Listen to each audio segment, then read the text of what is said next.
दोस्तों, last episode में हमने देखा कि कैसे प्राइवेट यूनिवर्सिटी में रिजर्वेशन की एब्सेंस एक बड़ी सामाजिक असमानता पैदा कर रही है।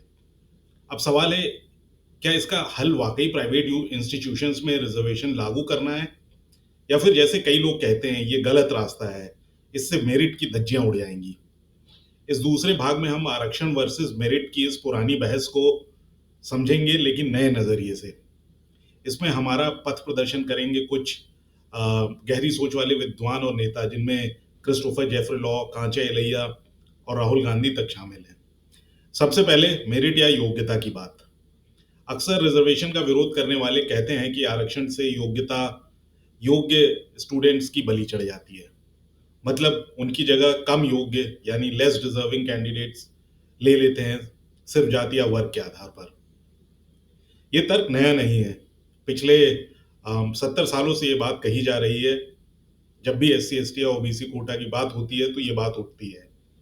लेकिन क्या ये सच है? क्रिस्टोफर जेफरी लॉ एक मशहूर फ्रेंच समाजशास्त्री, जिन्होंने भारत की कास्ट सिस्टम पर गहरी रिसर्च की है, उनकी टिप्पणी इस विषय पर काफी ध्यान देने लायक है। जेफरी लॉ कहते हैं कि रिजर्वेशन को हमेशा एक पॉजिटिव डिस्क्रिमिनेशन के रूप में देखा गया, एक ऐसा जरिया जिससे हमारी सोसाइटी में जो असमानता की गहरी जड़ें हैं उनको थोड़ा संभाला जा सके। आरक्षण का असल मकसद ये नहीं है कि हर किसी को नौकरी या सीट पकड़ा दी जाए, बल्कि ऐतिहासिक अत्याचारों का प्रतिकार यानी कॉम्पनसेशन करना है, और उनको मौका देना है जिनको पहले कभी मौके मिले ही नहीं। पिछले कुछ दशकों का अनुभव देखें तो जेफरी लॉ पाते हैं कि इस नीति के कारण एक नया दलित मिडिल क्लास का जन्म हुआ, और कुछ हद तक ओबीसी मिडिल क्लास का भी जन्म हुआ, जिन्हें अगर कोटा ना मिलता तो शायद कभी ऊंची पोजीशन तक ना पहुंच पाते।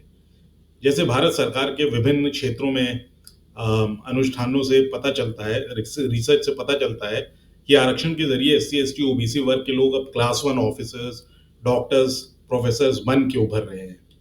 ये खुद में एक बड़ी उपलब्धि है समानता की ओर, और इससे इक्वलिटी की ओर हम आगे बढ़े हैं। अब मेरिट को जरा गौर से देखते हैं। कांचा एलैया, जो एक आउटस्पोकन दलित बहुजन थिंकर हैं, उनकी राय बहुत स्पष्ट है। मेरिट का झांसा एक फर्जी या फार्स बहाना है जो सिर्फ उन्हीं को सूट करता है जिनके पास पहले से रिसोर्सेज और सुविधाएं हैं। उन्होंने एक बार कहा था कि जो संस्थाएं मेरिट का हवाला देकर दलित बहुजन को बाहर रखती हैं, उन्हें तो सीधे एंटी नेशनल कह देना चाहिए।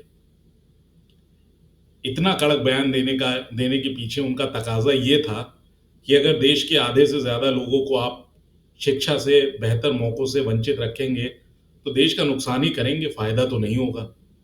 आइलिया कहते हैं कि 27% ओबीसी कोटा तो कम से कम हर जगह होना ही चाहिए, चाहे वो सरकारी हो या प्राइवेट। उनके लिए मेरिट का रोना असल में वही पुरानी जाति व्यवस्था को बचाने की चाल है, जिसमें उच्च जाति के लोग ही आगे बने रहे। सच तो ये है दोस्तों, मेरिट कोई खाली घाट नहीं जिसमें सब एक जैसे हों। मेरिट एक परिणाम है। परिणाम किसका? आपकी मेहनत का, लेकिन साथ साथ आपके मौकों का भी। सोचिए, अगर एक बच्चा गांव के औसत स्कूल में पढ़े, घर पर पढ़ाई का माहौल ना हो, पेरेंट्स अनपढ़ या कम पढ़े लिखे हों, खुद घर के काम और नौकरी में मदद करनी पड़ जाए, तो क्या वो एग्जाम में टॉप कर पाएगा? क्या वो आईआईटी जेईई या मेडिकल के एंट्रेंस में शहर के किसी रिच प्राइवेट स्कूल के बच्चे से compete कर पाने में सक्षम हो पाएगा? और यदि नहीं कर पाया तो क्या हम कह देंगे कि उस बच्चे में कम मेरिट है? नहीं, हम कहेंगे कि उसको जो सुविधा मिलनी चाहिए थी वो हमने दी नहीं। फिर भी जब कोई गांव का या पिछड़ी जातियों के बैकग्राउंड का युवा इन सब मुश्किलों के बावजूद अच्छे मार्क्स लाता है, कॉलेज पहुंचता है, तो सोचिए कितनी एक्स्ट्रा मेहनत और प्रतिभा उसने दिखाई होगी। इसीलिए आरक्षण का तात्पर्य यह है कि जिन लोगों ने इतनी मुश्किलों के बावजूद क्वालिफाई किया है, उनके लिए दरवाजे थोड़े और खुल सकें।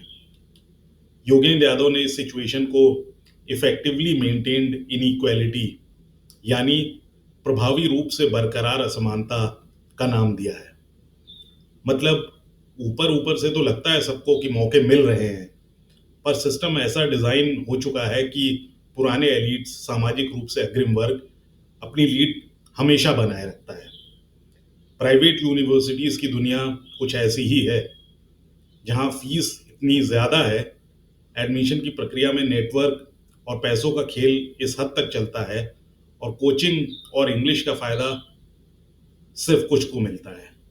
ऐसे में कागजी बराबरी यानी पेपर इक्वलिटी का कोई फ़ायदा नहीं अगर दरवाज़ा अंदर से बंद हो।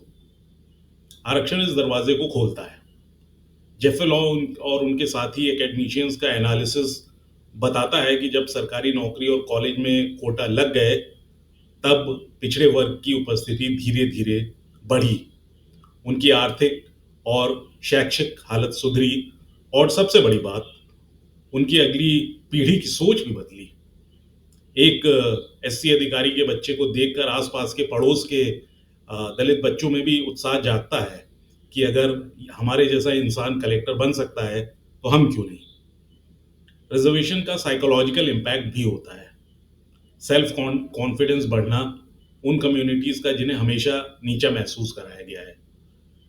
ये सब सुन के अक्सर कुछ लोग पूछते हैं, ठीक है, सोशल जस्टिस के लिए सही, पर प्राइवेट इंस्टीट्यूशन अपना पैसा लगाते हैं, अपनी मर्जी से चलाते हैं, तो उन पे सरकारी कोटा थोपना क्या जायज़ है?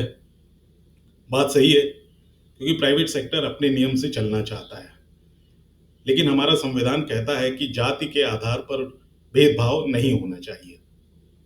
और जब प्राइवेट यूनिवर्सिटीज़ एक इंस्टीट्यूशनल बैरियर बनाने लगें, जहां सिर्फ एक खास सामाजिक तबके को डिस्प्रोपोर्शनेट फ़ायदा मिल रहा है, तो देश के नेता और नीति निर्धारक यानी पॉलिसी मेकर्स क्या खामोश बैठे हैं?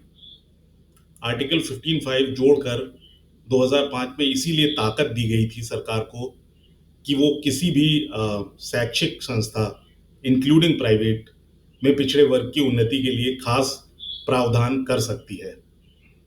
मतलब कानूनी रूप से प्राइवेट कॉलेज ये नहीं कह सकते कि हमें आरक्षण मंजूर नहीं है। अगर सरकार चाहे तो नियम बना सकती है और ये लागू भी करवा सकती है।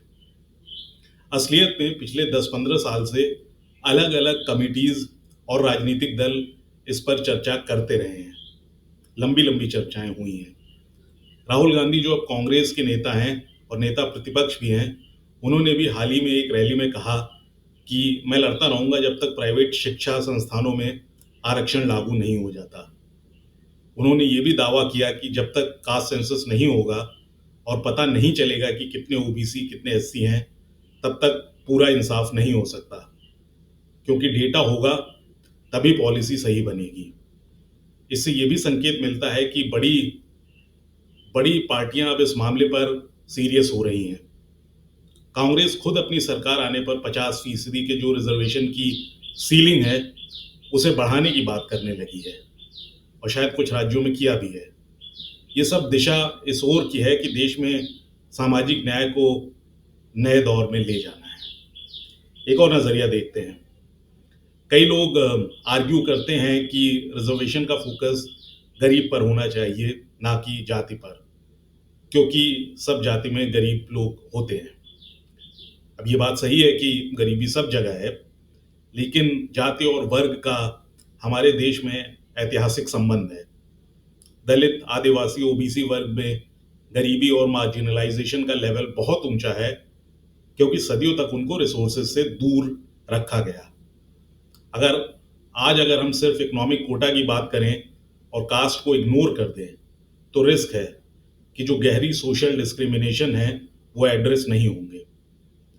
कांचा एलिया जैसे विचारक तो कहते हैं कि अगर आपको लगता है आरक्षण खत्म करना है, तो पहले सबको बराबर की स्टार्टिंग लाइन दीजिए, सबको एक जैसे स्कूल, एक जैसा नेटवर्क दीजिए। जब तक वो नहीं, तब तक रिजर्वेशन को एबॉलिश करने की बात दरअसल पिछड़े लोगों को फिर से दबाने जैसी ही होगी। ये बात भी ध्यान देने वाली है कि आरक्षण का मतलब क्वालिटी गिराना भी नहीं है। क्या डॉक्टर इंजीनियर कम अच्छे बन गए क्योंकि उनमें से कुछ रिजर्व कोटा से थे? उल्टा बहुतों ने प्रूव किया है कि मौका मिलने पर वो बेहतरीन परफॉर्मेंस देते हैं। मेरिटोक्रेसी को अगर हम सच्चे तरह से इम्प्लीमेंट करना चाहें, तो सबको सेम लेवल की कोचिंग, स्कूल, एनवायरनमेंट देना होगा। जो कि अभी एक सपना है। जब तक ये सपना पूरा नहीं होता, तब तक आरक्षण एक पुल यानी ब्रिज है, जो खाई को पार करने में मदद करता है। इस भाग में हमने देखा कि मेरिट और आरक्षण वास्तव में एक दूसरे के विरोधी नहीं है। अगर सही दृष्टिकोण से देखा जाए, तो आरक्षण समानता लाने का माध्यम है, जिसे असली प्रतिभा निखर के सामने आ सके। जेफर लॉट और अन्य समाजशास्त्री ने दिखाया है कि प्राइवेटाइजेशन और बिना कोटा वाले सिस्टम ने वैसे ही पिछड़े वर्ग को बाहर रखने का नया तरीका ढूंढ लिया है। और कांचा इलैया हमें याद दिलाते हैं कि मेरिट मेरिट चिल्लाने से पहले सबको एक एक इलाका दो, फिर एक स्टार्टिंग लाइन दो, फिर देखना कौन कितना मेरिट वाला है। अब क्योंकि आवाज तेज हो रही है कि प्राइवेट यूनिवर्सिटीज को भी अपनी सामाजिक जिम्मेदारी निभानी होगी, अनुमान है कि आने वाले दिनों में ये मुद्दा और गर्माएगा। राहुल गांधी जैसे नेता इस पर खुलेआम सरकार को घेर रहे हैं।